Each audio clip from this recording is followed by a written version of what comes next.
This Imperial War Museum film shows a LCT Landing Craft Tank Mark IV travelling along the River Itchen at Southampton to rendezvous with other vessels at Chessel Bay, just below Northam Bridge. The vessel is similar to LCT 7070 that was salvaged in 2014 for display at the Royal Navy Dockyard at Portsmouth. The vital role of landing craft and their crews on D-Day is often overlooked. They are dismissed as only transport for the troops rather than an integral part of the operation. They did not possess the sleek lines of more traditional warships and are sometimes viewed as a second-rate part of the Royal Navy. LCT 7074 is a Mark III, built in 44 by Hawthorne Leslie and Company at Hepburn as part of the 17th Flotilla on D-Day. It was in June 40 that Prime Minister Churchill personally ordered the design and production of the first landing craft capable of carrying expeditionary forces. The earlier version of the tank landing craft had a 226-ton light displacement, with later versions the capability to carry 3 40-ton tanks and disembark them in 3.5 feet of water on steep gradient beaches. In December 41, orders were placed for the fourth model, LCT-4, the first landing craft designed specifically for the shallow gradient beaches of the French coast and capable of rapid mass production. The LCT was a welded steel but extremely rugged vessel designed for direct on-the-beach loading and unloading. Equipped with a bow ramp, the bottom is designed for beaching when docking facilities are not required.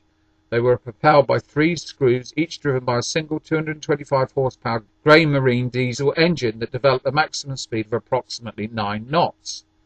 According to one observer, to the layman, the LCT Landing Craft Tank looks like a tin shed with a false front, travelling upside down and backwards through the water. The control point, too rudimentary to be called a bridge, was normally at the extreme rear of the vessel, as were the engines. Officers and crew of tank landing craft on D-Day were often Royal Navy volunteer reserves, weakened sailors with limited seafaring experience. LCT 7074 was commanded by a 20-year-old trainee solicitor from Swindon, Sub-Lieutenant John Baggett, supported by Sub-Lieutenant Philip Stevens. On D-Day, the Allies used 768 LCTs, 444 at their Anglo-Canadian beaches and 324 in the American landings, representing just under 20% of the total number of landing ships and craft used in the initial operation. British crewed LCTs, like LCT 7074, operated at all 5 Allied beaches, not just at the Anglo-Canadian, with nearly 100 Royal Navy LCT crewmen killed between June and August 1944.